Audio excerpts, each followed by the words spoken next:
Welcome to Hedwigs Army.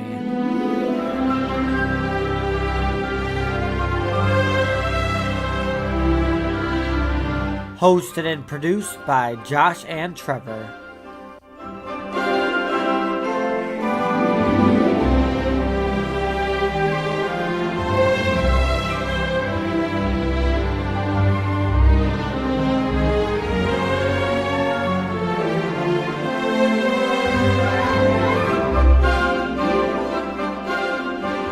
I solemnly swear that I'm up to no good. Hello everyone and welcome to Hedwigs Army. If you're a new listener, welcome. And if you're a returning listener, welcome back. I'm Josh. I'm Trevor, and this week we're going to be going over Chapter 16, Through the Trapdoor. Yep, we sure is. But before we get into that, I have one small little weekly Harry Potter news article to go over. I actually don't need to have it pulled up because I have it memorized. It's just something small. I was looking. I didn't really find too much interesting things this week that I really cared to go over. That we've already touched on most of it. Just the Harry Potter ride again, Universal, and things like that. But the one thing that I do want to just go over again, we've gone over it in the past, but the Wizards Unite. I'm probably the most excited for that of anything this year. That's with Niantic, right? That's with Niantic. Oh, There's okay. the Harry Potter Go, if you will. Oh, okay. When is this supposed to come out? That's what I'm going over. Oh, okay, my bad. It's been confirmed. I mean, we've already heard about it coming out soon and things like that. Niantic has officially confirmed that it will be coming out this summer. So, I mean, we're in March, so we're looking. Yeah, see, my only problem with that is because I don't want them to overload themselves and kind of screw either. Well, I mean, what do you mean, dude? It's been a long time. right, but I know they're still postponed it by updating Pokemon. Oh yeah, I'm not So I worried don't about want them that. to, like, No, I'm not worried about it. Pokemon's overload dead. theirs. Like, Pokemon's gone. They know that. It's basically a dead fad. I mean, it's hanging on by a thread out there, but people are no longer excited about it, really. Yeah.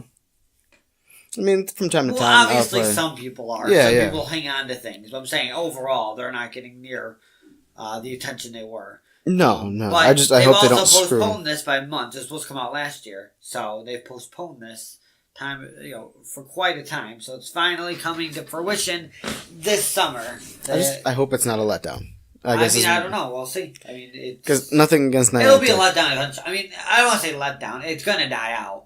It's going to be really hyped up, and it's probably going to be cool for a while, and then it's going to die out. It's just how these things work. I hope that, like, it doesn't go the way that Pokemon started, where they, like, go, we have enough servers, and then it, like, crashes constantly. Hopefully. I don't think it's going to be as big as Pokemon Go.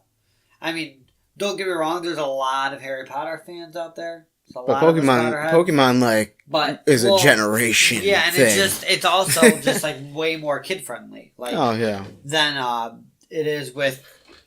So they probably will get, like, their audience will probably be, like, people like us who, like, grew up, like, that age group 20 to 30. Yeah, I mean, I'm sure there will be kids, our little cousin. I don't want to say his name on the podcast, but he watches Harry Potter and stuff. I just, things like that, or people like that, there will be kids, but, like, Pokemon is so much more kid-friendly. Right, it spans generations. Plus, it's already been said it's going to be more of a difficult, like, it's going to be more adult-themed. Which it's going to be more complex. It's not going to be, like, grab and go, where they basically have said in their articles that you're going to want, like, it's going to be for hardcore Harry Potter fans. Yeah. It's not going to be, like, Pokemon Go is for literally, even if you didn't like Pokemon going into it, you had fun with it. Yeah. This is going to be more for Harry Potter fans, really. So, my point is, it's not going to It'll be interesting to see who comes out, because, like you said, for Pokemon, like, I've seen people, as old as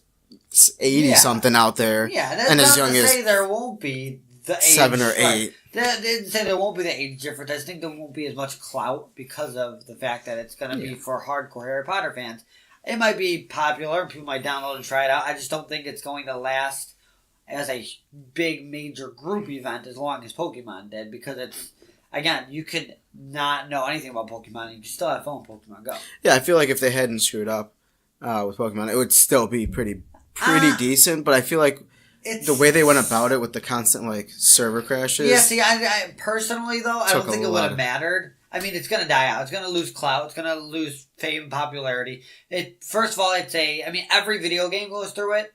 Plus, it's a mobile thing. I mean, not to talk bad about mobile. There's nothing wrong with mobile games, but they just don't have the appeal or even the ability that console, computer, all those different categories have, because they're limited. You're limited to what a phone can do. Right. And the graphics have to match whatever. Yeah, and plus, the phone batteries die so fast, which we saw with Pokemon Go. Servers are easier to crash because your phone can only your processor on a phone can only be so big, so fast, so good.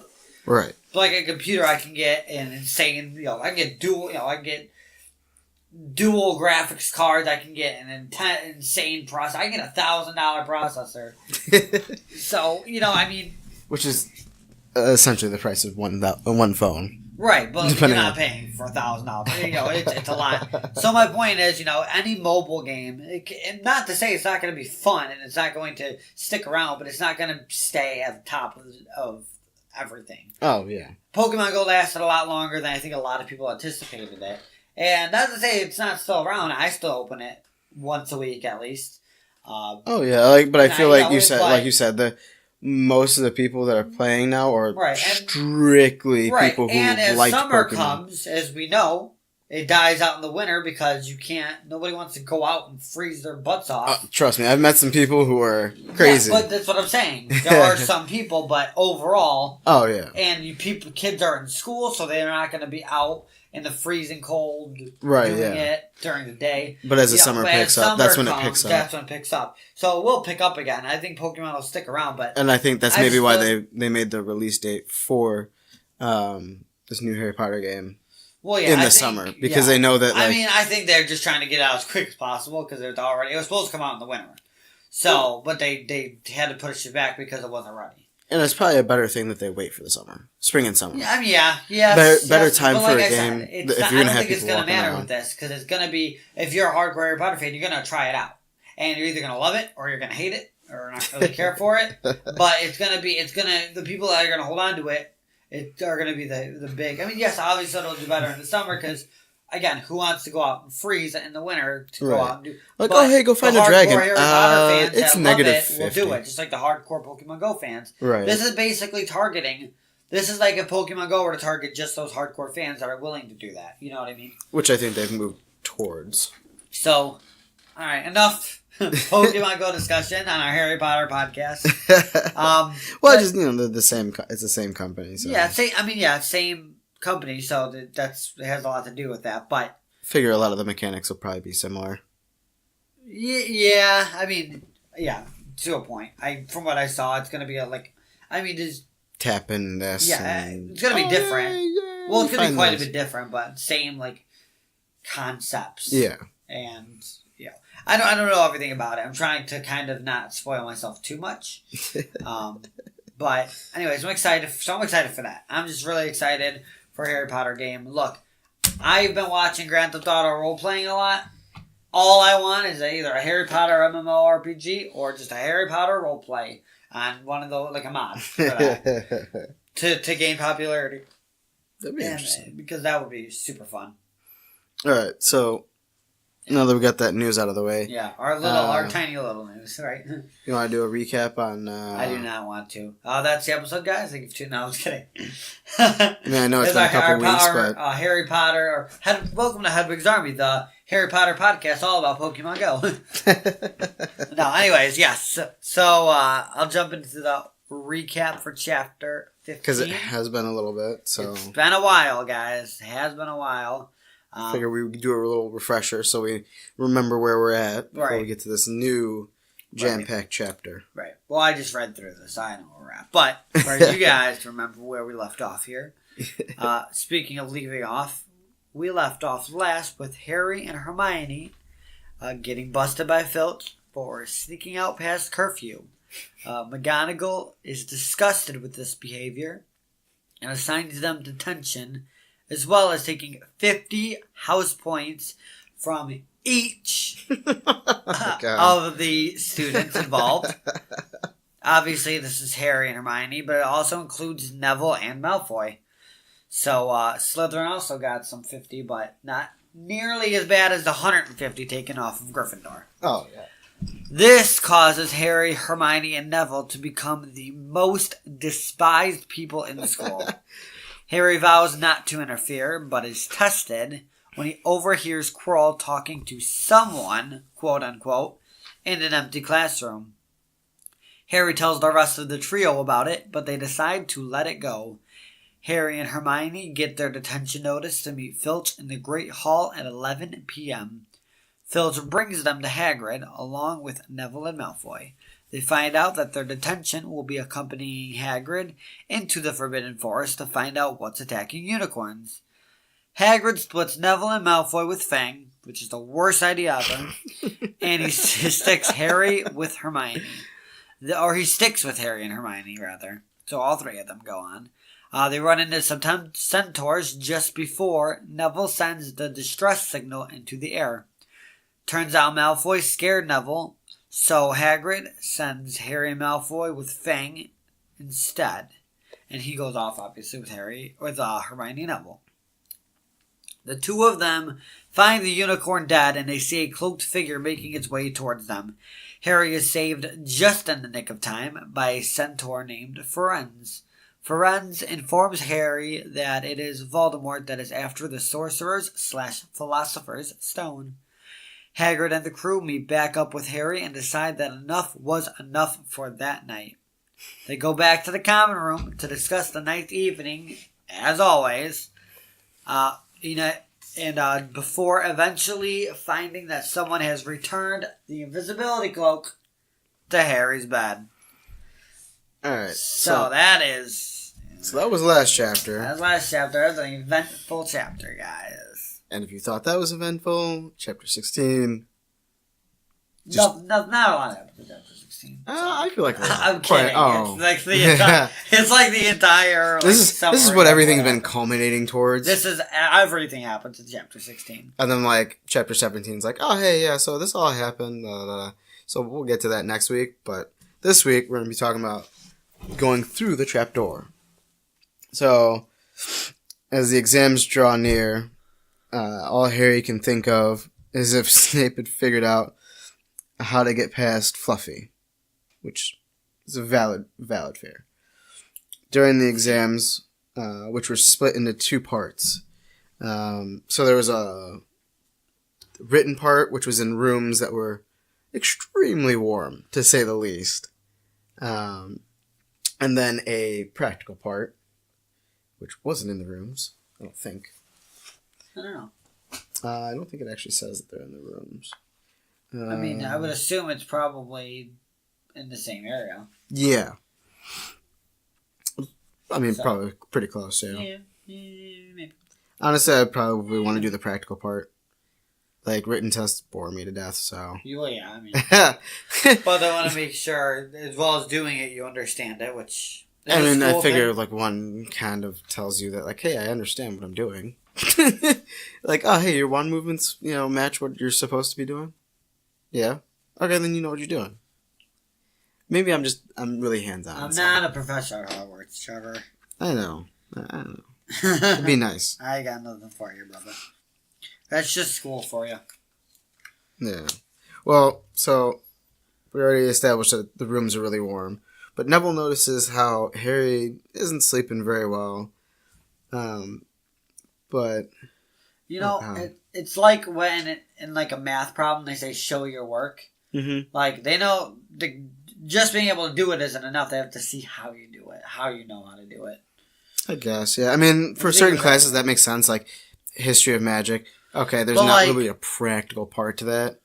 Because, how are you going to demonstrate you know all this knowledge? Right, but transfiguration, you transfer something into something else. Great, you can do it, but now tell me your steps, how you did it, how you knew what you were doing. It doesn't make as much sense with magic, but I'm just saying. Potions, I could kind of understand the doing. Show your work, Yeah, I just, like certain classes I can potions is super the understand. dumbest class ever. All you do is follow instructions on a board or in a book. But see that one I can like potions, history of magic. When they get into Trelawney, what's her class? Divination. Yeah, like divination, herbology. I can understand those classes having written parts because like. You have to know what goes into it and being like, oh, hey, step by step by step. I'm just saying, it all works out to a point because it's the show your work method of math. You could just do 2 plus, you could just do 2 times 2, but you have to show 2 and then plus 2. God. That's a horrible example, but you know what I'm saying. No, I understand. But like classes like transfiguration, charms, and stuff like that, that seems more like just do a hands-on thing. If they know what they're doing. Like, okay. I know, like I said, it just goes back to the show your work thing. Because if you know how to do the math, why does it matter how you show your work? Yeah. Sorry, didn't mean to go on such a big tangent, just wanted to put that out. So Neville notices how Harry's not sleeping very well, but he didn't know that it, how did he know that it was because Harry was having nightmares about Voldemort's return, which Harry and Ron don't seem as worried about the stone and everything, which I actually have a little note because it says that the idea of Voldemort certainly scared them, but he didn't keep visiting them in his dreams. Kind of reminds me of in the later books where we get Voldemort seeing through Harry's eyes, almost like that connection. Maybe this is a hint at what's to come. Like a foreshadow. Yeah, I mean, you have to think about. You're like, it could be, but like, it's not like this is exactly what it is. No, but usually foreshadowing a lot of the time isn't exactly what it is. It's just giving you an idea of something to possibly expect later. Yeah. So Harry's having these scary nightmares. Harry or Hermione and Ron don't seem as worried. Since Dumbledore's there, so like, Dumbledore's there, nobody's gonna do anything, which again I can kind of understand, but I'd still be worried. After the last exam, the gang head outside. When they sit down, Harry's scar starts to hurt more, which is he takes note that it's been happening more and more often lately. And he takes it as a warning, like, hey, something's up. Which, yeah, I mean, good stuff, man. For like kind of like as little as you know about your scar. I mean, yeah, I get it. I don't know. I mean, yeah, I guess. Seems a little intuitive. I don't know. It's just weirdly intuitive, but like. I mean, I don't know. I guess to me it just seems kind of obvious. Like you're a wizard, so obviously things aren't as they appear because you didn't know you were.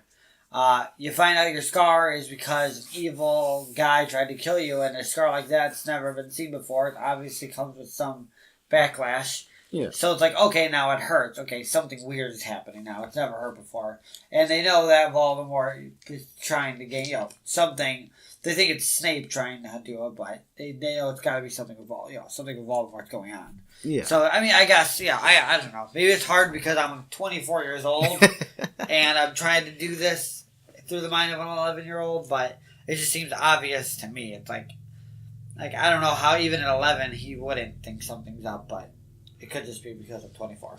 He thinks something's up. He takes it as a warning, but like I know, but doesn't realize exactly what the warning is. It would seems be. obvious that he should. Instead of like, he's not good job figuring it out. Like, well, I mean, you should know something's up. Like, it's obviously abnormal. But I would have been a lot more impressed if he actually went to Dumbledore with it.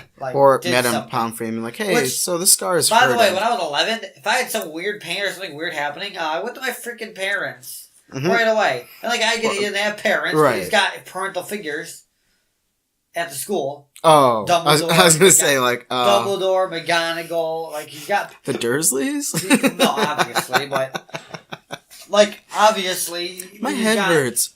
Yeah, you're go to Hagrid about it, even. Hagrid would be like, okay, that's not normal. Let's talk to somebody. Like Madame Pomfrey would be really good. Right. Like, hey, my head hurts. But, again, at 11 years old, okay, he's in Gryffindor, he's brave. Okay, but he's 11.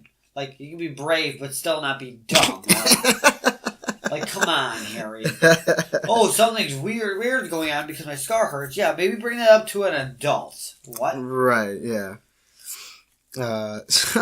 So after some arguing about the stone, because Harry's like, hey, I think it's in danger. This is what's going on. And the other two are like, nah, it's nothing to worry about. Harry finally realized, because he's had this inkling, like, something's off. He doesn't know what's off. But then he realizes Hagrid might have told, he thinks it's Snape, the hooded figure, when we were back a couple chapters back with Norbert. He's like, oh, right. That might have been Snape. The cloaked figure. Yeah, that Hagrid tells. The guy in the pub. It's either Snape or Voldemort. How to get past Fluffy. He's like, oh, jeez. Yeah. And he's probably there right now. Which is a valid thing to come to, considering Hagrid's track record. Right. Hagrid has a terrible track record. Well, yeah. Well, Hagrid's a drunk. And he's a drunk and a gossiper. But did you skip over the exams? Like the actual exams? A little bit, yeah. Okay, because I have notes for those. I was waiting for them. I'm like, wait a minute. We're already here. Did the exams already happen, right? Yeah. They had just gotten through the exams. So I want to just quickly. That's my bad. No, it's okay. Not to say that they weren't important. Well, yeah, but I get it. But before we move on too much, I just have two things for the exams that I would like to go over. Two kind of keywords here. So you hear about them having to change a snuff box into something, a rat or something? Mm-hmm. So or a rat into a snuff box, I think. Okay.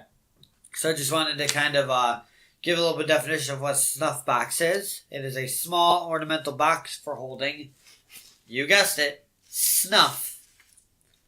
Hence the word snuff box.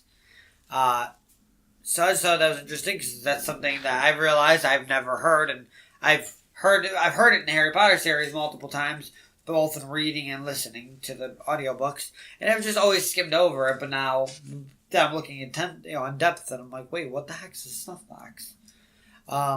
Isn't snuff like? I have no idea what snuff is. I believe it's because I've heard of it before. Like when people used to like dab, they were doing snuff, which I think is some version of tobacco. Yeah, I think so. Like a tobacco box. That's gross. Okay.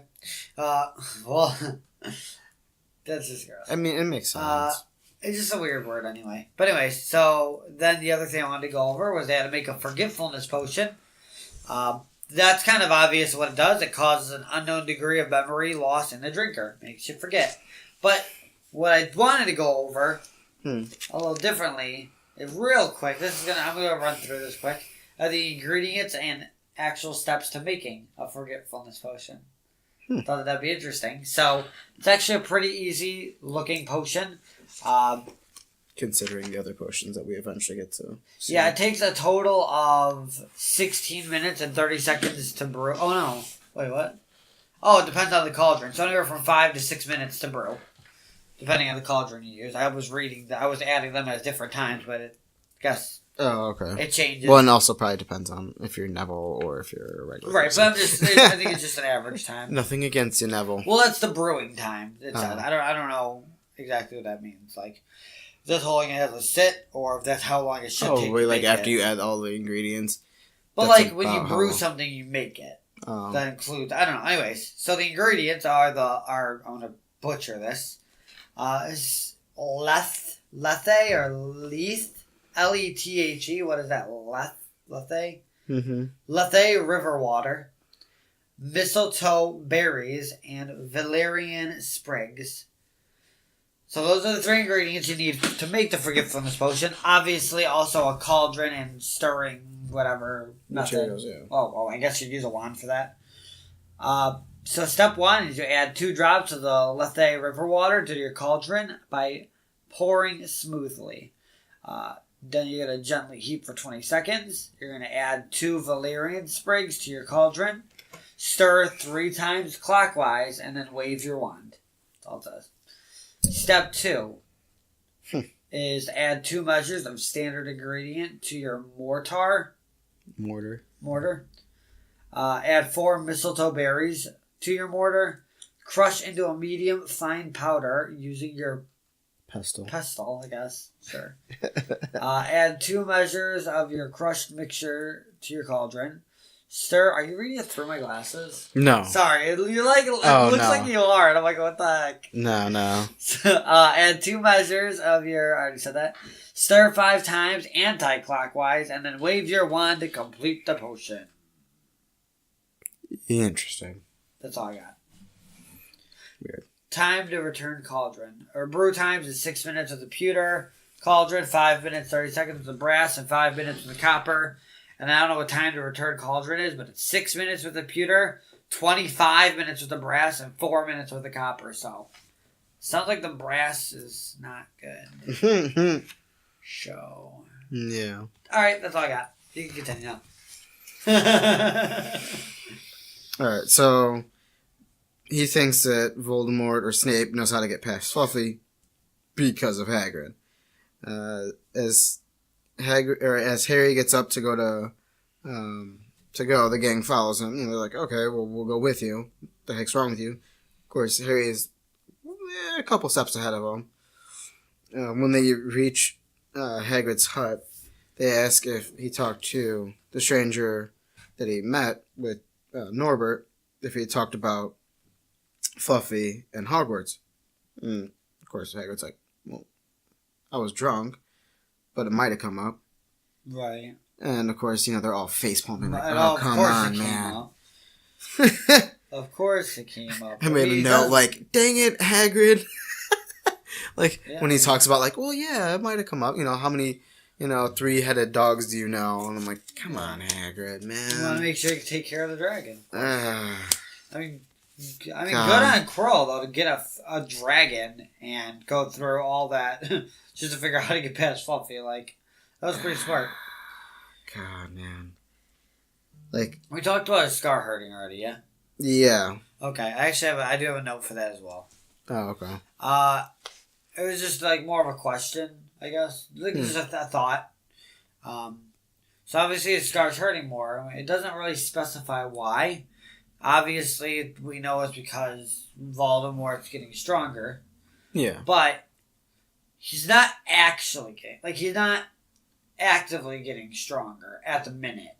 Nothing Quirrell's doing. The unicorn blood helps keep him alive, but it's not making him stronger. It just keeps him within inches of death. It doesn't actually make him stronger. Right. And we have to assume Quirrell's been doing this for some time.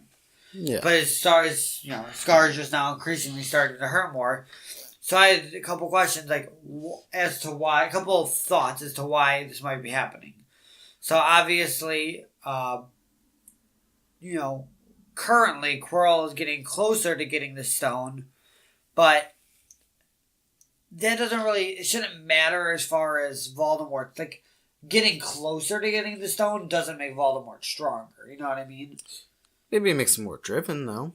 Maybe, and it could be emotion getting... Because we have seen, when through. Harry starts feeling it more in the later years, it's because his emotion, anger or frustration comes through. True. I mean, I kind of wish we looked for correlations. So that might be why, Quirrell failing and Harry's scar hurting, because I didn't look that up.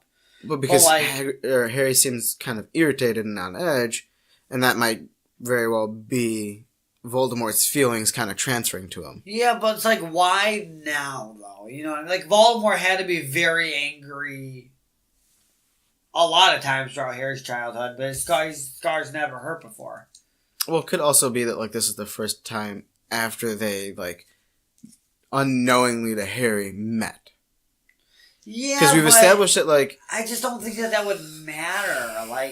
If the scar is connecting them, it shouldn't matter whether he's met Voldemort. That wouldn't make it... I don't think that would make a difference for the scar. The scar is a connection regardless. So, I mean, obviously it could be because he's closer, so their connection's stronger, therefore the emotion's stronger. Well, but again, it's just it's been hurting more as Quirrell's Voldemort could be getting happier that he's getting closer. But, it just doesn't... I mean, it makes sense to a point, but it doesn't answer completely why it's hurting more and more. Yeah. Because, he might be getting closer. Maybe Voldemort's getting happy about it to some extent. But it's not making Voldemort any stronger. So why? Because he's got to have emotions the entire time. Mm-hmm. So why? You know what I mean? Why is his emotions getting affecting Harry more and more if he's not actually getting stronger? Good point.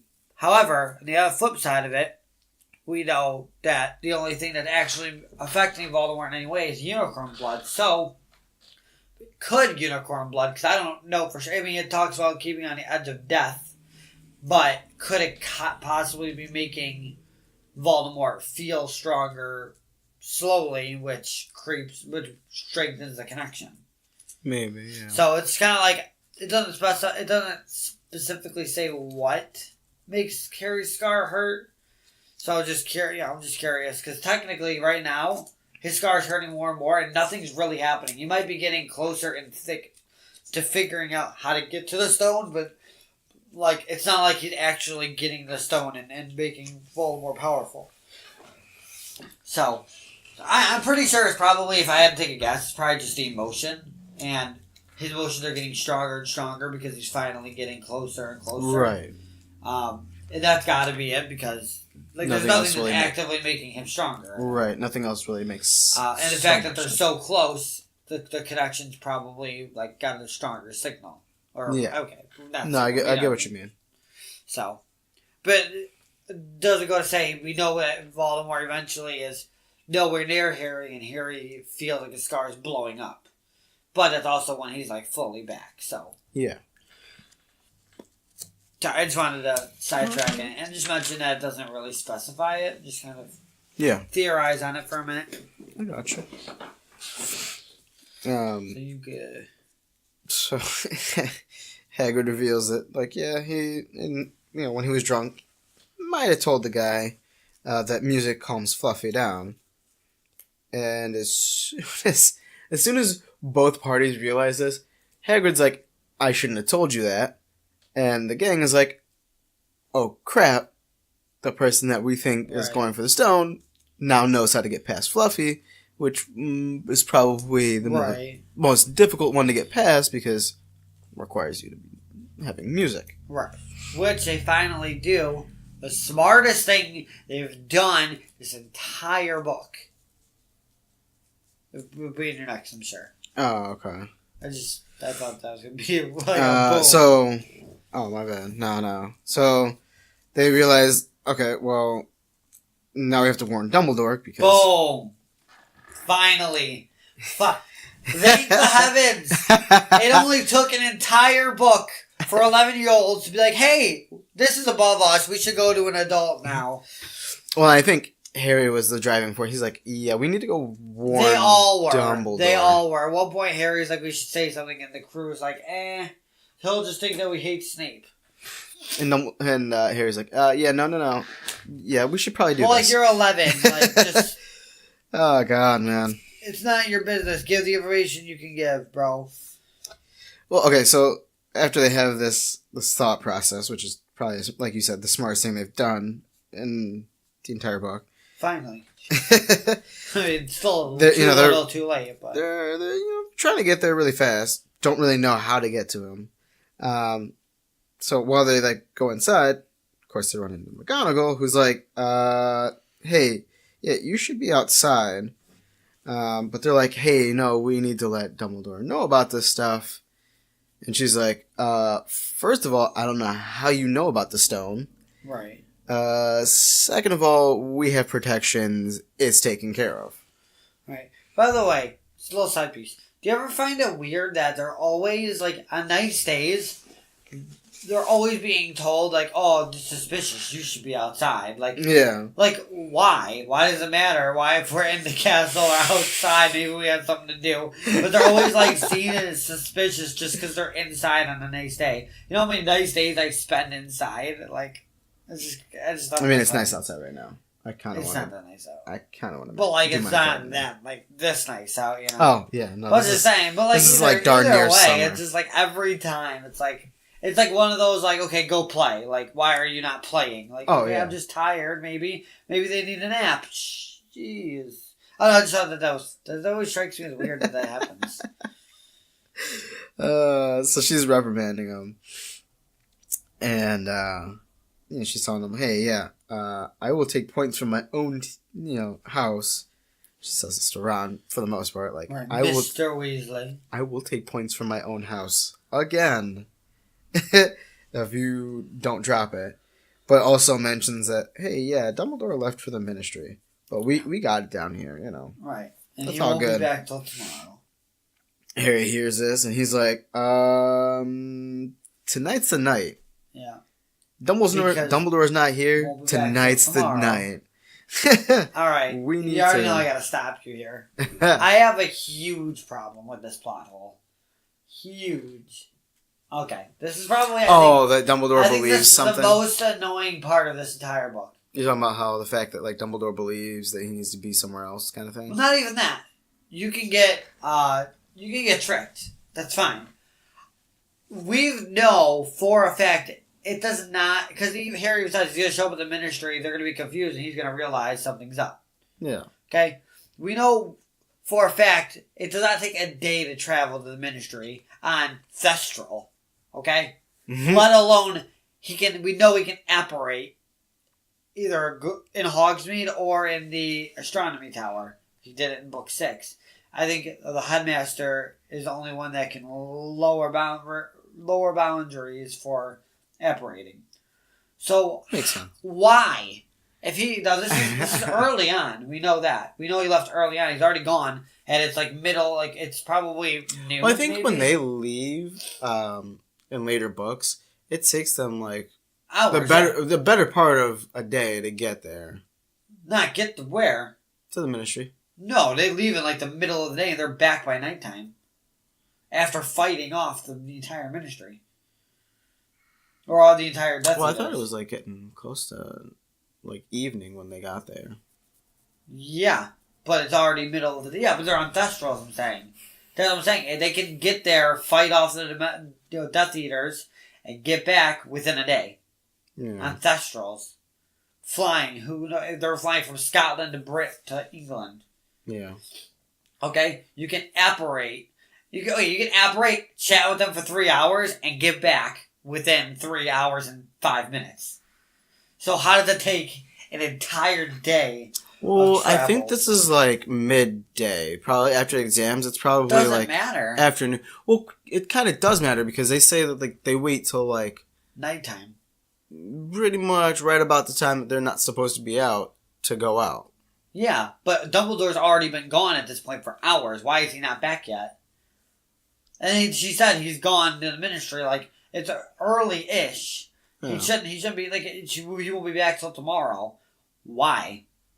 Like, so my headcanon, Dumbledore knows something's up. Okay, Snape is on Quirrell's Quirrell's butt. behind. He knows something's up.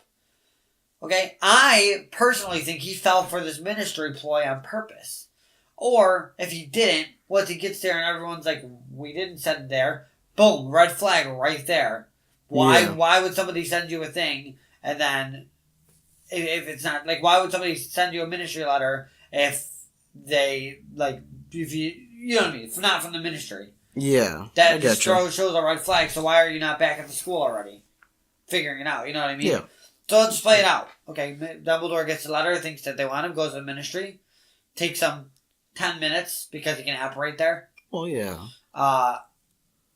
And if he flies and chooses to go the long way, then you know what? You're a bad headmaster. Why would you choose when you can be there and back quickly? Why would you choose to take extra time away from your school? It's already dangerous without Voldemort. Like it's like a principal leaving, having to make an errand for the school. He's going to take the quickest route. He's going to do it as quick and get back as quick as possible. You know what I mean? Yeah. It's like a boss at a company. He's not going to diddle-daddle and take this long way just because he's going to try to get back to his company. No, I so get why would you take the long way? So let's just say he does apparate. Takes him 10 minutes. Okay, he gets there. And he's like, all right, I'll chat with Fudge for a minute. And Fudge's like, no, I didn't send that. Oh, well, do you know who did? Oh, I don't think any of us, I don't know of anyone who did. Boom, it's Dumbledore. Come on. Red flag right there. Why is somebody trying to get me out of the castle? Oh, maybe I should go back because something's about to happen. Let me just take forever. Let's say he does fly there. Shouldn't take him that long to be able to get there and then apparate right back. to Hogsmeade, at least. Hmm. So it just...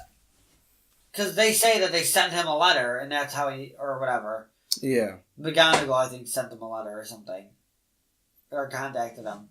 And told him that what they... Anyways, So it had to have been like something serious enough to warrant Dumbledore being like, alright, I need to get there, but like it's not like super important enough that I need to apparate there. But no, why would you not apparate though? Why, period, would you not apparate there? There's no reason not to apparate. There's just none. He likes to take the long way Dumbledore around. apparates everywhere. I've never seen or heard of Dumbledore flying on a thestral or flying on a broom. He apparates everywhere. Why? Even with Harry, he apparates everywhere. Why would you not apparate there when you have a school full of students that you should probably get back to? Maybe he wants to take the long way around. It doesn't make sense. He never does. Why would he do it now? Unless he's looking and again, for... he knows something's up. I'm sure of it. He knows something's up. He has to know something's up. Snape is hot on Quirrell's tail. Why would he pull the Sorcerer's Stone out of the vault? So many questions. He knows something's up. So why would you not take... I'm telling you, it's either... I think it gives a hint at the end. Well, what do you mean? We'll get to it at the end. Okay. I still think he needs to test Harry, and he needs to put Harry through trials to see if he's worthy. Okay, that sounds a little worse than how I mean it. That's essentially what they say at the end. Kind of. I mean, not really. In so like few that, words, though. he's basically like, But I needed you to see if you wanted this Sorcerer's Stone. Okay, but that's... And not want to use it. Because that was the only way. No, he explained. He more so explained that the Mirror of Erised is set up so that whoever wants the stone, wants it, but not use it, can get it. I mean, I don't know if that directly correlates to Harry, necessarily, but that's how he set it up. Because that's the only way to really, like, you know... Safeguard screw someone that wants to use it. But my point is, like, okay, even if he is testing Harry, wait, you know does what? that mean that... He's 11, bro. And this is Voldemort we're talking about. And a very evil wizard that could kill him within a second. Yeah. So, if Quirrell would have not have gotten greedy and just pulled out his wand as opposed to trying to strangle him, it would be a whole different story. Yeah. But, I'm just, yeah. I don't mean to rant on about, you know, but like, I've been waiting literally 16 chapters to yell at Dumbledore because why is this even a possibility to happen? Like, you just got punked, okay? I think it's the way I've been explaining it, but let's say it is just the fact that he got tricked by Quirrell to go to the Ministry and buy Quirrell all that time because he would take him forever for whatever reason. Well, then you know what? For one of the greatest sorcerers in the world, you really just got played by Quirrell. Yeah, much lesser. Yeah. I mean, if it had been from book 2, Lockhart. Yeah, if it had been Lockhart, maybe. No, Lockhart would have a lot. Did you hear a theory about Lockhart being a joke? I'm saying like maybe you could convince him, but like, doubtful. You can literally explain everything away for just Dumbledore getting played, except for the fact that Snape is working for Dumbledore, which, spoiler alert, we all find out in book 7. And Snape was hot on Quirrell's tail, so Dumbledore was had literally to like know the step something was behind. up. He was sniffing Quirrell like, Right. I smell you. Right. It smells a little nasty. I'm gonna get you. Right, so Dumbledore had to know something was up with Quirrell. Like, and I'm just saying, I don't know, I'll talk about the end of this. I don't want to give too much of, before we even get there, but okay. I'll make another tiny little baby rant at the end of the episode here. Just because I'm literally talking about the entire chapter before we get to it, so. So Harry's like, tonight's the night. As he says this, because he mentions that he thinks Snape's going to go for the stone. And as he's saying this, lo and behold, who should pop up behind him but Snape? Of course. And Snape's like, Of course. Excuse me? What did you just say? He doesn't say it like that, but that's essentially how he comes off. Is like, you mind telling me what you're talking about me? And he taunts them. Actually, how does he? Oh god. He says, "Be warned, Potter. Any more nighttime wanderings, and I will personally make sure you are expelled. Good day to you." He says some other things before that. Saying like you want to be more careful hanging around like this. People will think you're up to something. And Gryffindor. Snape's all empty threats. Like by book 4, when he's literally threatened to expel him and punish him 100 times, and I'm just saying, like this McGonagall steps in, I would just start laughing when Snape threatened me at that point. Like, what are you gonna do, bro? McGonagall's gonna save me. It doesn't matter. But he's sitting there or taunting Dumbledore. the gang, but he's mostly targeting Harry.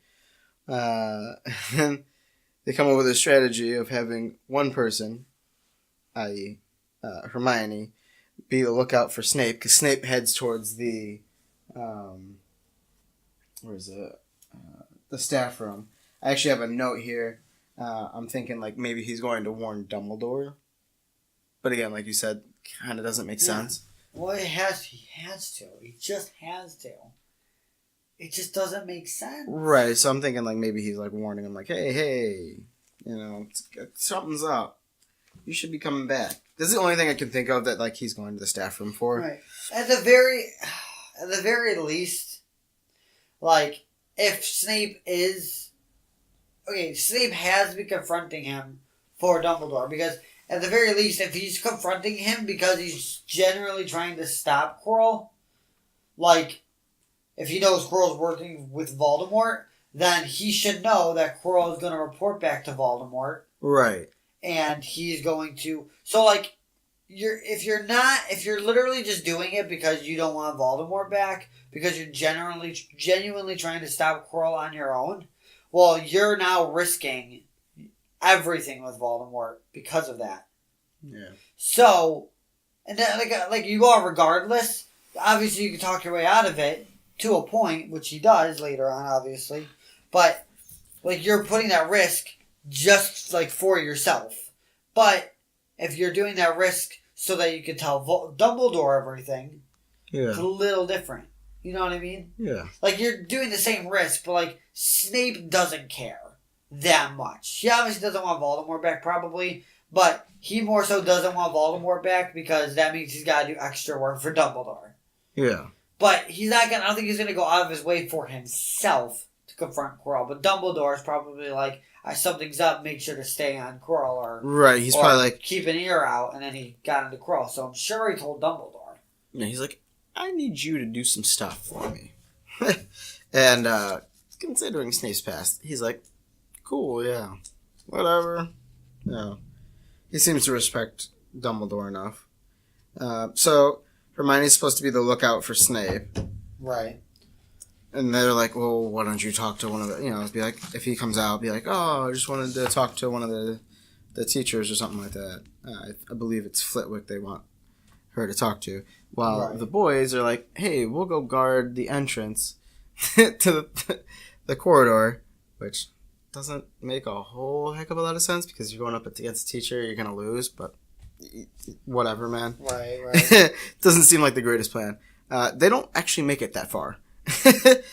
Hermione comes back sooner than they're expecting, and the boys are getting yelled at by McGonagall. I think actually this is when she's like, I will take points from my own house. Weasley. Oh, yeah, because they're guarding. Yeah. She's like, none of this foolery. Like, I'm so tired with this. She's like, it's been a long day. I want to relax and not have to look after you kids. Right. I can totally understand that. So they meet at the common room, and he's like, dude, why, Hermione's like trying to explain why she's back so soon, because she talked to Flitwick. Right, and then Snape saw her, Snape went to go see Flitwick. Yeah. Go get Flitwick. Yeah. Right. And Harry's like, you know what? I'm so done with this. Like, I'm going to go get the stone first. And Hermione and Ron try to rebuke him. He yells at him. He's like, no, I'm so done with this. Right, yeah. Like, he killed my parents. I will Right. do everything in my power to keep this from happening. And he's like, so what? Don't you understand? If Snape gets a hold of the stone, Voldemort's coming back. And I'm like, I made a note. I'm like, that's a good point. And there won't, if Voldemort comes back, there won't be any Hogwarts to get expelled from. He'll flatten it or turn it into a school for the dark arts. Which is interesting that he mentions that because in Book 7, we get hints that, anybody who, turns to Voldemort's side, he's like, oh, yeah, I'll make this a school for dark arts, basically. Right, yeah. So it's interesting that, yeah. Harry's thinking He's that, I would not go to the dark side, so I'm dead anyway. Right. Yeah. Basically. He's glaring. He even glares at him. He's like, yeah, you want to do something about it? And they're like, oh, yeah, no, we'll join you, dude. We'll come along with you. Right, except for... Just go outside. Oh, okay. So he gets flustered, and he's like, alright, I'm gonna use the invisibility cloak. And Ron's like, hey, is it gonna fit all three of them? And Harry's like, what? No, I'm just gonna go by myself. And, Ron and Hermione are like, yeah, no, that's not gonna happen. We're coming with you. So he's like, alright, we'll wait till everybody goes to sleep. He gets the cloak and the flute. Smart man. Right. He gets his flute. For once. Yep. From Hagrid. God, Hagrid. Yep, from Hagrid. I actually think I said, that's a coincidence, Just facepalm, yeah. Right. Yeah. Ironically, the flute that, yeah. And actually, I think during their argument, they're like, well, what about you guys? You guys are going to get expelled with me. And Hermione's like, I me. got 100 and what? 117 or something. 112% on his exam. They're not going to expel me. They're not throwing me out after that. I was like yeah, right. The confidence in this one. And why? That doesn't matter. Sir, no, I did murder that person, but you don't understand, okay? I got 112% on my exam. I'm a genius. You can't throw a genius in jail. What? Come on. If you do something bad enough, break every school rule ever written in the entire history. They break quite a few. Yeah. In their time. What I'm saying, close to specifically, they break a lot. I think in the next year they break 100. From being expelled. Actually no, this year I think they break over 100 school rules or something. If they don't save the Wizarding World from Voldemort's return, for now, they probably do get expelled. I don't think it's gonna matter if she got 112%. Why is it gonna matter? She might be the only one that actually has a chance of coming back. The other two, right? It's GG for them. I don't think it matters to her either. And 112, back in the day, I got 116% in my chemistry class. Ooh. Which I met my wife in, by the way. I remember. Doesn't matter. You're in first year. You got 112 in a first year class. Now she proves herself later on. So no, don't get me wrong. Hermione is one of my top favorite witches, and I love her and all that stuff. But I don't think that 112% is going to keep you from being expelled when you literally break about 50 school rules. There we go. Yeah, the 50 school rules. I think that's Chamber of Secrets. But yeah, that sounds about right. But either way. So as they're leaving, right? Hermione had to paralyze Neville with the full body bind curse because Neville stands up to them, right. Which I make note of in saying Patricus Totalis. We're starting to see that change in Neville, in his character. It's a very slight. Yeah, I mean, but yes, he definitely stands up to them. We're starting to see the... I don't like the word change, though. I don't think it's a change in Neville. I think he's just gaining confidence. Okay, so, I guess, the change... He always was that way. We saw it when he fought Malfoy and at the Quidditch match. Right, but I'm saying, he's not so much... we're seeing him kind of slowly come into his own. He's not so much as nervous. He's willing to stand up. I mean, it's definitely a hint of it, but... We don't get, that full blast until, much later. Is not where he's going to be.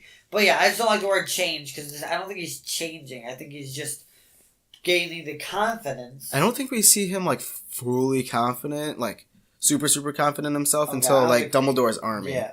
I think that's when we I start don't seeing. think we see him fully confident in himself until he chops off the Nagini's head. Well, no, I'm You saying, know? but like that's where Sorry, spoiler, right? that's I think where we see like he's willing to stand for. No, what yeah, I needs to get get it, but I done.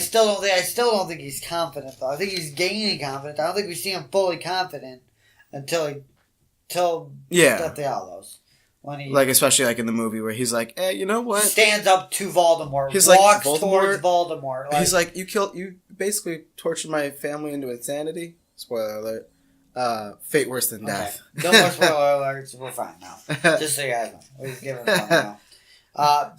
Right. Fate worse than death. He's like, yeah, you did that to my parents, but you know what? I'm so done with this. Yeah. You can kill Harry. We're still gonna be, we're still gonna push Fight. you in the ground. Still gonna fight, yeah. We're But gonna no, put you that's 6 what I'm feet saying. under. That's what I'm saying, and it's like that we finally see him fully confident because you are fully confident when you can walk towards Lord maybe he's my Voldemort favorite character. and pull out a sword and chop off A snake's head. his snake's head. Like, I think maybe, you know what? The changes, I think, like when we first started doing this podcast, we did like a ranking. I think that puts Neville a little bit higher up.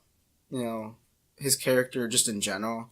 To see him go from like this super timid guy to actually I like Neville, but I wouldn't put him higher. I mean, he gets there, but I think I still think he's below the people that have been there.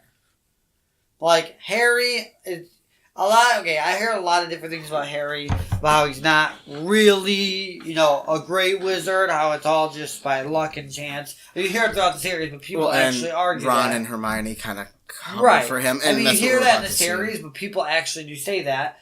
But like Harry's got the nerve. He will even right now. Like he's 11 years old and he's about to go fight. He basically told his friends off, like, you know what? He killed my parents. Right. This is not happening. Like, Ron and He's not Hermione aren't going without him. But Harry would go without them. Oh, yeah. No. Harry's like, I he's will got do the whatever. nerve. So he's number one, always on my list in terms of that. But then obviously Ron and Hermione, goes there. I feel like they keep him grounded and, go, hey, yeah, we're with you with this plan, but, think about this. just for a quick second. Stop just running into stuff. I mean, then you got Dumbledore, too. So it's hard, because Dumbledore obviously is up there. Hagrid, because he literally goes after goes on missions to talk to giants and stuff, and plus just taking care of the creatures that could snap his neck in a second, and seemingly gives 0 Fs. He's like, the nerve. This ain't nothing. Obviously, definitely Neville's up there, but I would say if he could have been that way through the whole series, he'd be top 5, but I can't put him there just because he finally comes into his own at the end of it all. You know what I mean? Yeah. In terms of top, because you got really great wizards up there.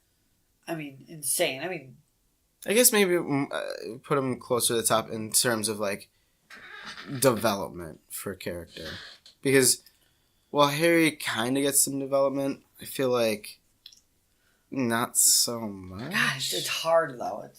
They all do though. They all do. Yeah, he does. He definitely does. His is just different because he's already he's already thrown into a position of fame and expectation. So it's hard to see him evolve. Yeah. As his evolution is different. It's not him coming into his own because he was told what he is. Yeah. You're a famous wizard. You're the greatest wizard. He started to realize that he is pretty good. But I think his evolution of just coming from a boy in a cupboard to somebody that will go face to face with Lord Voldemort. Okay. The evolution there, literally. Yeah. No, I get you. I mean, go after him, search for him, and then. He's under the... Okay, I don't want to talk too much about the Hallows. Let's move on. Oh, okay. But yeah. Definitely interesting part of the book. Where you're like, okay. He gets... I think Dumbledore in the next chapter will talk about it. So, put him in the body bind and they walk over him. And on their way, they run into Miss Norris, and she's like, maybe, nah, nothing. Walks away. And And the next person they just happen to walk into is Peeves. And Peeves is not as easily fooled. He's like, hey, I realize. Alright, so they run into Peeves, and Harry's like, alright, well, I gotta get out of this situation. Does his impression of the Bloody Baron. Pretty good impression. Enough to scare away Peeves. Hilarious. Now they finally get to the entrance, to the corridor, and they notice a harp at Fluffy's feet. And they're like, okay, that's probably Snape.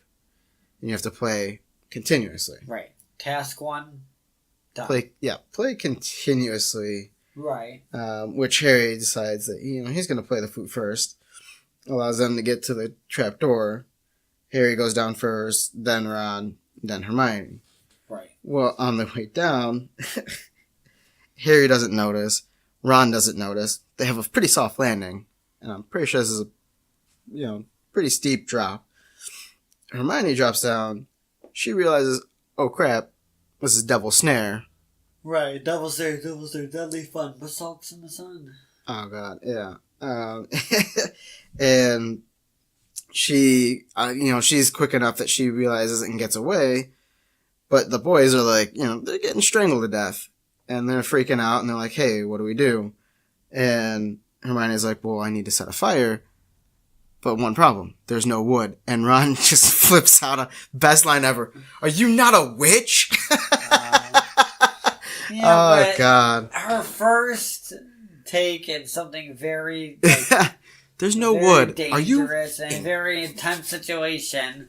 Alright, she's a first year Muggleborn. Give her a break. I'm just saying. Gotta give Ron props for being like, are you kidding me, dude? I don't know. I mean, I'd probably react the same way, honestly. Oh, yeah, no. But I just... But Ron gives her crap for a leader. And it's like, alright, she's a Muggle-born, okay? Her natural first instinct is not to go to magic. You know what I mean? Although I do have to say, in that specific situation, it's kind of like... Well, there's no wood. Do you not have a wand? Right, yeah. Right, yeah. There's your wood. Now set a fire and get us out of here. Yeah. Which, of course, she's like, oh, okay, cool. Right, her infamous bluebell flames. Gets him out. And, of course, Ron's still a little aggravated. But they're like, all right, let's go down this corridor. Task 2 complete. Get down to the corridor. And they hear him like this, flapping noise. I'm like, what's this? Open up the door. Holy crap. Bunch of flying keys. Right. But they're like, ignore. Go to the next door. Try to open it. A little more. Doesn't work. Oh, interesting.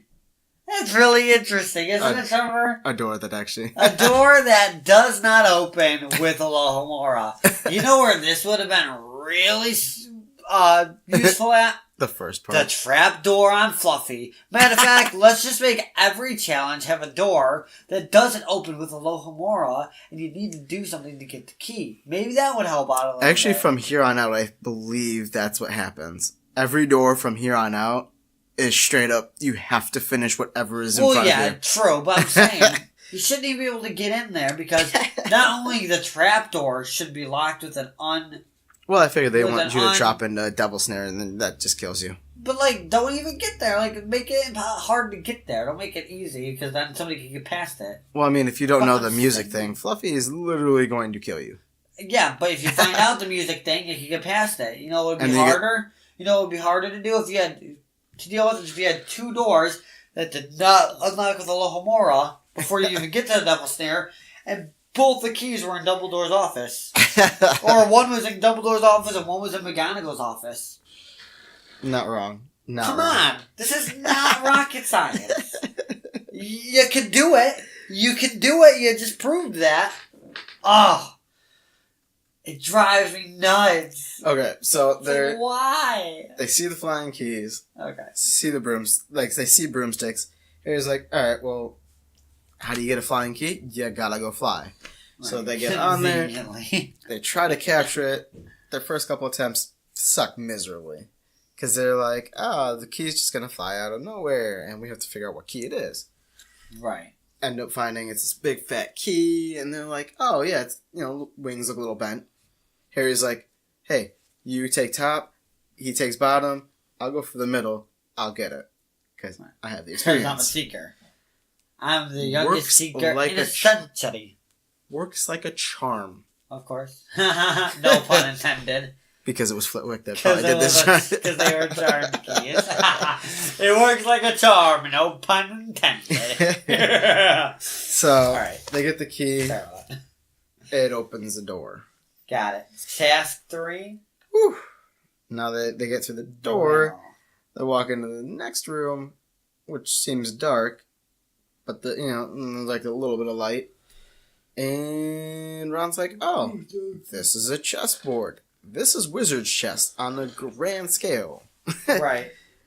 Takes a second to look at the board, goes, yeah, we need to take the places of these pieces so that we can get past. Right. Because the only way to get there was through the board. And as we find out later on, the pieces are not exactly forgiving. Right. I have to say, though, I'm a little... I mean, obviously, I don't want to be this guy because I love Harry Potter and I see it as its own big, giant world. However, obviously, this is all set up because Ron's good at wizard chess and it tests each one of their abilities. Yeah. Because it tests Harry flying, tests Ron's wizard chess skills, tests Hermione's logic. Yeah, these last couple challenges. But, obviously it's a little like, that's, what's the word I'm looking for? Convenient. That's a little convenient, there you go. So, but obviously that's the point of it, it's just to help visualize, like, actual. Oh, yeah. But my point is... Comes into play later on I in feel the like next there's chapter. a lot of different things that McGonagall could have transfigured that could be a lot more difficult to get past than a chessboard. But see, chess is pretty hard and most people suck But at 11-year-old got past it. You know what I mean? Like, it. it can't be that hard. Yeah. Like, chess is hard, don't get me wrong. But that's what I'm saying. Like, you put a game to protect the sorcerers stuff. Like, out of everything you could transfigure. You could transfigure anything. You could transfigure a kitten into a dragon. Yeah, but it is more of an intellectual game than a lot of people. I get it, but get past the dragon. Well, I mean, the queen is kind of like a dragon, so... Huh? The queen is kind of like a dragon, so... She's not like a dragon. She's not breathe fire. She knocks the living snot out of Ron. But she doesn't kill him, and she doesn't breathe fire and eat him. Let's all just, take a second to realize that, like, Ron probably should have died in this. Yeah, and maybe... Should have. Right. Maybe a lot of his, never mind. You know what? He has plot armor. Let's just put it that way. Because he should have died. Yeah. Yeah. Because he gets hit. Because in the movie, it's a little bit different. But in the book... No, he just gets clobbered on top of the dome. Oh, yeah, no, yeah. She just takes her big stone fist and clacks him. The same stone fist that breaks the other stone. I think she actually takes, like, a sword or something and just... No, it says she just takes her arm and hits him. But, like... She breaks other stone figures with that arm, so. Yeah. Alright, sorry, you continue. So, Ron's like, okay, I want to be a knight. I think Harry is a rook. And I don't remember what Hermione is. She's a different piece. I think like a pawn or something. Yeah, I think she's a pawn. And I think she's a pawn, yeah. Ron, like through the game, Ron realizes towards the end of the game, he's like, all right, I have to sacrifice myself so that so Harry checkmate the king. Right. So you guys can get past it. And the other two are like, no, we need to find a different way. We don't want you to get hurt. Yeah. Ron's like, this is literally the only way this is going to happen. Right. Sacrifices himself. Gets knocked the F out. To which the other two are like, we really want to move, but we can't. We gotta finish the game. Harry's like, moves into a spot, checkmate, GG. So they're like, Hermione's like, we should save him. And Harry's like, no, we kind of have to keep going forward. Like, we'll get back to him. Right. Which is a little messed up, but like, yeah, I can understand that. I think I went over that in the last chapter, how it's kind of like, oh, like, it's kind of like a thought, but like then they move on. Our buddies should be... The reason she goes back to make sure he's alive is because they can't both move on. Like, yeah, a little messed up. Like, you're leaving your boy probably to a concussion. He could probably die. Right. He could probably die, and you're like, 11 years old. Nah, we're good. So I get to the next room, and this room, this is Snape's room. I like this. Because immediately after they enter, flames behind them, flames in front of them. There is no way unless you get this thing right. Yep, I have to say. Smartest challenge ever. Right, yeah. If you screw up, you die. I mean, go ahead and explain. Are you going to explain the different things? Or? I can. I can read the... Well, you don't need to read the poem, but basically, I mean, let's just get through, right? Well, there's seven There's vials. 7 vials. 2 are alike, 2 are different. Or, 2 are the same. 2 are brothers. 2 look exactly the same, but they're not the same. 2 look completely different, but they're the same. And then 3 are killers. Okay, here's the... Yeah, 2 will Danger lies before you, while safety lies behind. 2 of us will help you, whichever you can find. Or whichever you would find. 1 among us 7 will let you move ahead. Another will transport the drinker back instead. 2 among our number hold only nettle wine. 3 of us are killers, waiting hidden in line. Choose unless you wish to stay here forevermore. To help you in your choice, we give you these clues 4. First, however slyly the poison tries to hide, you will always find some nettle wine, some on nettle wine's left side. Second, different are those who stand on either end, but if you would move onward, neither is your friend. Third, as you see clearly, all are different size. Neither dwarf nor giant holds death in their insides. Fourth, the second to the left and the second on the right are twins. Once you taste them, though different at first sight. Right. And Hermione, being the genius which she is, right, she's happy about this. I believe it is actually the giant and the dwarf that she picks. Well, she picks the biggest bottle and the smallest bottle. Okay. So, yeah, and one of them will let you go back and one of them will let you move forward. I believe the smaller one lets you go forward. Now, here's the thing I like. Well, it's hard to say. I like this if it's what I think it is, or I don't care for it and Quirrell's an idiot. So it's one of two things. So it's either Snape puts just enough of the moving forward for 2 people to get past. Mm-hmm. Which is smart because it lets somebody go after somebody that gets to past it, but it also won't let, it won't let multiple people through, just in case there's multiple people working on it. You know what I mean? Yeah.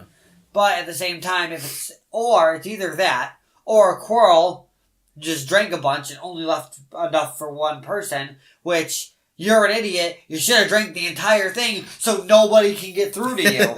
What is happening? So it's either Snape is super smart or Quirrell's really dumb. There's no middle ground. It's a little bit of both. In the sense that, Snape has proved, especially with this challenge, that, Yeah, I mean, yeah. You either, he has logic, at least. Yeah, it basically states in there, if you screw up, you die. Yeah. There is no... Oh, well, you get a little maimed, but you might be surviving, with, no, it's poison. You're dead. There's poison and you can't get out, probably. Like the Devil's Snare and the Wizard's Chest. All of those challenges, you had a way to go back. Well, to a point, yeah, because of the broom. You could go back. But, kind of. The Devil's Snare, if you don't get out of it, there ain't no going back. You're dead. Right, this one, it's you pick wrong. The key one, you can go back. The chest one, not really, because, if you lose, you're probably going to be dead. Well, no, I'm saying, you could walk away from the challenge and go back without any repercussions. Oh, I get you. This one, yeah. You can't go forward. I would think the Devil's Snare, you can't really, because you drop into it, you know what I mean? Oh, yeah. But it's a lot easier to get to Devil's Snare, obviously. Right, it's easier to go forward. That's just a simple spell. I this know what is I'm logic, and if you mess it up even a little bit, you're gone. Right. Possibly. To go forward and to go backwards. Yeah. Or and if you get them mixed up and you think that this one brings you forward, but it actually brings you back, you just burned yourself. Which frustrates me because this is one that's not in the movie. Oh my god. I can't, dude. Next, when we do no, my bad. Well, the one before this was actually trolls. Oh, A troll right. troll was knocked out, so they didn't have to deal with it. Then they get to this one. Right, neither of them were in the movie, though. The troll or Snape's. Would have loved Snape's. Because it demonstrates just how smart And Snape it is. shows that it's not all about wizard, like, spells with wizard. Like, it shows you, like, logic does still play a part. Oh, yeah. Because no spell is going to help you here. These last two challenges, because Dumbledore's is the next challenge, both require you to kind of know where you want to be. Right, like they use magic, but they don't require magic to be. You have to be thinking about it really hard to get it, or Well, be lucky. I mean, Dumbledore is basically unless you're Harry and you just kind of fall into it. right, but then like there's no way. Dumbledore, because he didn't know about how to do it, obviously. But Dumbledore's is unfault-worthy unless you get a situation where Harry Gives you this. went there without telling an adult or letting the adult handle it, which I'm not knocking Harry for because he saves everything, but and Could have been does his own death. because of which doesn't know the secret to it, ends up with the stone and almost gets it taken by Quirrell. So that's the only fault in the plan is somebody. I think this is like the second time we actually get to see Harry kind of pull a move that like he doesn't realize what he's doing until after the fact. I feel like that's like 90% of the series. Well, because like this one, and then like at the very, very end, where like his mother's protection is what protects him. Well, yeah, but He like knowingly I think every Goes to single book sacrifice himself. has this to a point. Literally, I mean, I'm not going to go through them all right now, but like the first example that comes to my head is Deathly Hallows, when he literally disarms Draco just to get a wand to get out of there, ultimately making him the owner of the Elder Wand. Yeah. So, the master of the Elder Wand. So, you know what I mean? Like, he happens himself into these situations unintentionally, but it helps him every time. Yeah. But yeah, no, Snape's is definitely my favorite. I think it's the smartest and the most It's like like clear cut. Troll, Either I mean, they all are good. I just feel like the Transfiguration one could have been done better. The Troll one, even like, I mean, obviously a mountain troll is not an easy task to knock out, but like it's literally just like getting past Fluffy. Like it's difficult, but if you know how to do it, it's easily done. Right, where this one like we keep saying, like this one, you either know it or you don't. Right. Yeah, that's the thing. There is Snape's no is the only one that actually like tests you on something you can't prepare for. Because it's like a riddle. It's like logic, like she said. Like for Devil's Snare, if you know the spell to get through Devil's Snare, you're good. The keys, if you know how to fly, you're good. Wizard chest, if you know how to play wizard chest, you're good. And the troll, if you know how to knock out a troll, if you know like the tactics, you're good to go. Snape's, you better know logic, which, I mean, yeah, if you know logic, you're good to go. Or you better get but real logic lucky. is different. It's not just something you can necessarily learn. You have to be kind of just good at that. And if you pick the right one to go back, then it's like, okay, well, now they get Right. more I mean, time. yes, obviously you can learn it, but I'm just saying, like, it's not just a spell you can learn, you know? You only get a couple tries. And it's not like they teach logic in school. Yeah. Honestly, if Hermione wasn't Muggle-born, we'd probably be in trouble. Yeah. But, yeah. Oh, so like you were saying, so there's just enough for one person to go forward. Harry's like, let me do the honors. You go back.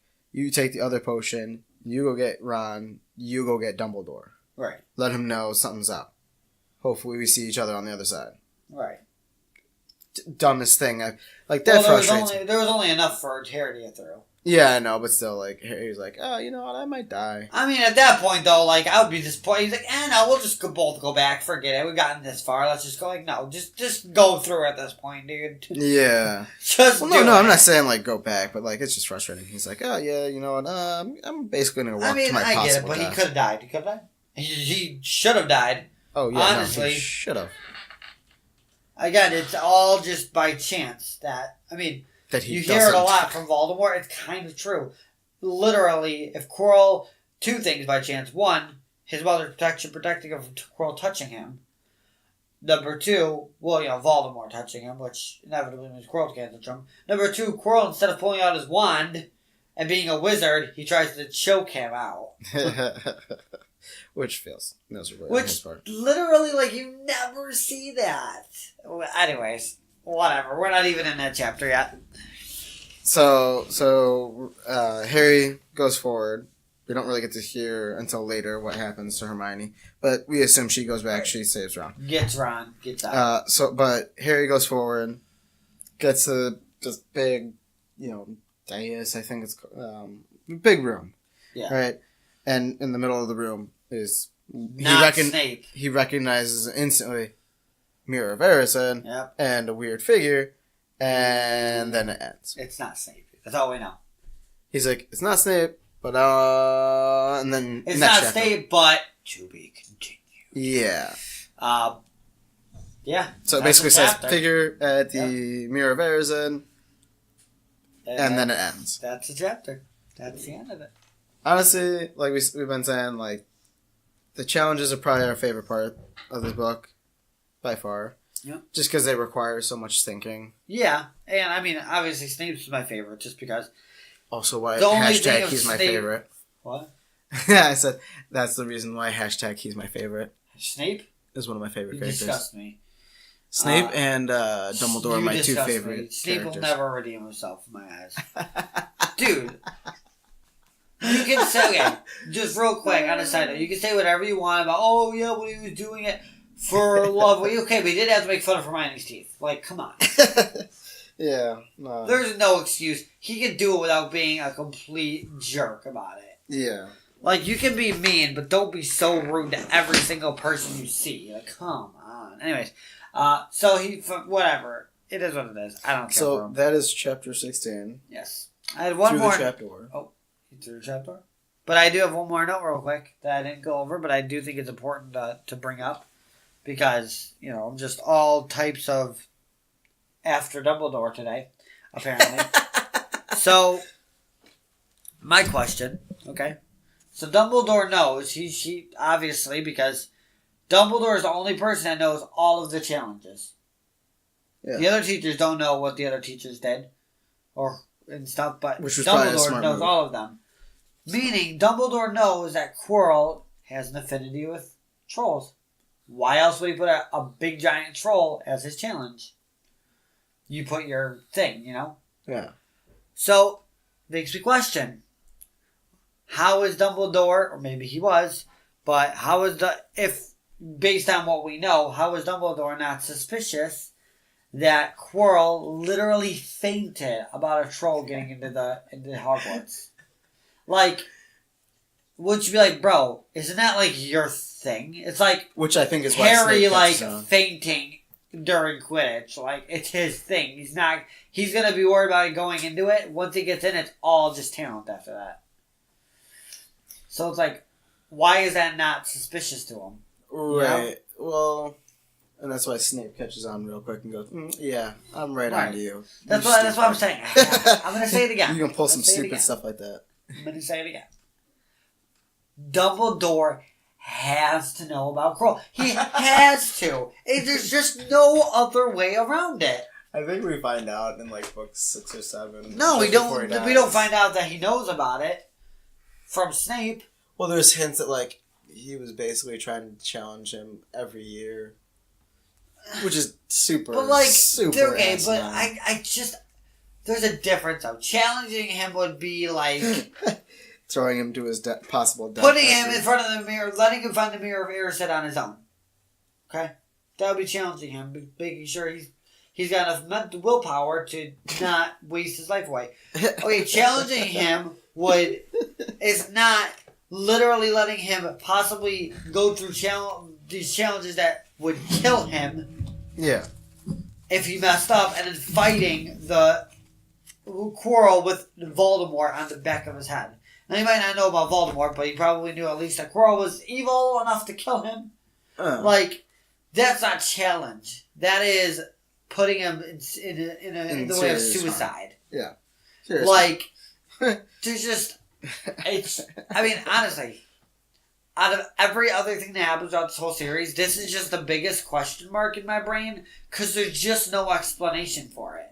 There's no explanation as to why Dumbledore wouldn't know about Quirrell, would leave and give Quirrell time to get there, and then, basically Maybe he wanted to laugh at him. hope, because he doesn't even know that Harry knows about it, but hope that Harry goes to stop Quirrell, otherwise Voldemort might return. There's a lot to put on the line, you know what I mean? It's alright, if challenging here is one thing, but you're literally putting the hands of the entire world in the fact that an 11-year-old might be smarter than he comes off as. Yeah. Because there's no confirmation that Dumbledore even knows that Harry knows about the Sorcerer's Stone. The only time he tells anybody that's even an adult figure, besides Hagrid, who isn't going to disappoint Dumbledore, is McGonagall. And she basically she finds out after Dumbledore's already gone. And she essentially... Right, but Dumbledore's already gone at that point. Backhands him a little bit and goes, yeah, we got this. So there's no way for him to be 1,000% sure that Harry even knows about it and will try to stop it. But he's just you know what? I'll take the chance. I mean, worst comes to worst, Dumbledore or Voldemort returns. Yeah. Hello? What? So that's just the biggest question mark. Even if he is challenging Harry, why would you put that in an 11-year-old's hand? Right. Knowing what that means, Yeah. No, I get you. And it's just, I have no answers. I have no answers for that. I don't either. Literally, normally I can try to come up with something. None of it makes sense to me. Yeah, no, it doesn't make sense to me either. Anyways, I'll let that go. Tell us what you guys think. What do you think? What do you think the answer is? If you have any, or what's your opinion on that? Because honestly, I'm at a loss. That is the most confusing part of the entire series for me personally. I can come up with an answer that makes somewhat sense for everything except for that. Ooh. So tell me what you guys think. Speaking of that, we had a question of the week. Oh, we do. I have a question of the week. And this week's question of the week, guys, is what protection would you place in the chamber? Not the Chamber of Secrets, guys. I think we should wait until next chapter to give our opinions on what we would put. Okay, we can. But yeah, just let us know what you guys would do. If you were a teacher and Dumbledore asked you to place some protection within, where either, you can give us something specific or you can just tell us what type of magic, like Transfiguration for McGonagall, Charms for Flitwick, what type of Transfiguration you would do. And if you have any specifics, I would do this, blah, blah, blah, blah, we'll give our answers next week because that'll be interesting. But let us know what you guys think. And as always, guys, hit us up on... What's up? Sorry, Trevor's trying to get my attention real quick. Oh, sorry. I was just going to let them know that next week's chapter is going to be The Man with Two Faces. The Man with Two Faces. Wonder who that is. It's not Snape. We know that, at least. Because it's at the end of this chapter. But if you guys would like to tell us what you guys think about this chapter, or just say hello, because that would be wonderful too, you can do that at Hedwigs Army Podcast, yahoo.com. Twitter at Hedwigs_Army. We got a Facebook page, Hedwigs Army Facebook page. Matter of fact, just go to www.hedwigsarmy.com because you're going to find all of that and then some. You can contact us straight from the website at under the contact tab, and you can check out our patron, because we have bonus episodes on there. We try to post bonus episodes as much as we can. I'm working on a couple right now that we're going to be hopefully spinning on there shortly, so you can check those out. Among other perks, you just got to go there and check it out. It's patreon.com/HedwigsArmy. And on top of all that, you can help support us so that we can continue trying to grow the podcast and support the podcast. And we very much appreciate iTunes reviews, so... Yes. Anybody who has iTunes, that please would be jump huge. on there. Yeah, that's all I was gonna say. If you can't afford, if you just don't, if you you're not can't able afford to give any money, which is perfectly understandable, and you still want to help, the least you can do is with iTunes reviews, because they get us up on the charts, get us noticed, and then we can reach more people. Right. And the money part of it, I work full time. Trevor works full time. We split the cost. It's not devastating to us in any way. But we want to provide a better experience for you. Well, yeah, that's what I'm saying. Is the money is one thing. We definitely appreciate the support there, but what means more to us and what helps us more than anything is getting our name out there. And the best way to do that is through iTunes reviews, because then we show up when people type in Harry Potter. We show up more. We show up on top charts. People see us. They can listen. People can't listen if they don't see us there. So, they don't find us. So that's the easiest way and the quickest and most helpful way that you can support the podcast.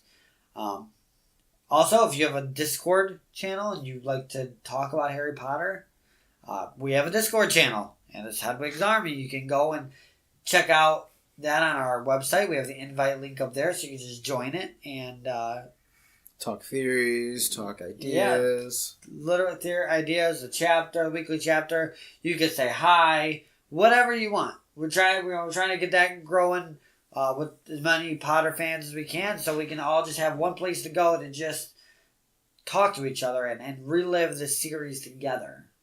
Relive the nostalgia, yeah. Yeah, I love the nostalgia of it. But other than that, guys, like I said, if you want to find out anything about us, ask us anything, just go to www.hedwigsarmy.com, and there's loads of things you can do there. You can go to the About section and learn more about me and Trevor a little bit. You can, like I said, you can find our podcast on it. You can find the episodes, and it'll redirect you to our Podbean account, where you can listen to the episodes right from there. So you can do a lot of things on there. We have all of our links there for Twitter, iTunes, Spotify, all of that. So anything podcast. Anything podcast over there.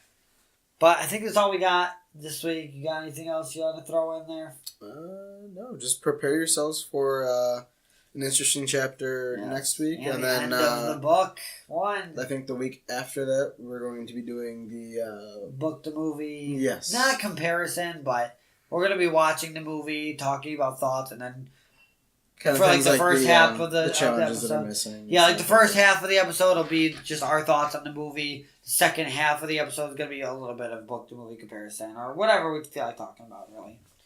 So whatever we want to complain about that week. And then hopefully in the next month will be book 2. Yes, and I do want to let you guys know, nothing's official yet, but obviously, we have a little bit of trouble with the week-to-week, just because life is full. And unfortunately, as much as I would love to make this our number one priority, we have full-time jobs, we have wives, we have full families, we get sick. I mean, there's just so many things that go into it. But because of that, we are currently discussing possibly doing bi-weekly episodes as opposed to weekly. Nothing's official yet, so don't worry. We may still try to do weekly. We'll see how it works out. But just to save us the stress of trying to make sure we get that episode out, even if it takes last second, and having you guys, be like, what's going on? I was waiting for the episode, blah, blah, blah. Which obviously we are apologized for always, but it's just because of that we might just end up going to bi-weekly, but we're nothing's set in stone yet. So let us know how you guys feel about that. If you think that would be, if you guys hate that, or if you guys think that that's okay, however you feel about that, let us know your feelings, because we just don't want to disappoint you guys. But unfortunately, the weekly commitment is it's a lot harder and a lot more difficult than we thought it was going to be going in. And there's no way to know for sure until we do it. But like I said, we might choose to stay weekly. Okay, I'm done with the ranting. I will talk all day if Trevor doesn't stop me, so I'm going to stop myself. All right, guys. Well, thank you guys for listening, as always, and until next time, mischief managed. Every great wizard in history has started out as nothing more than what we are now, students. If they can do it, why not us?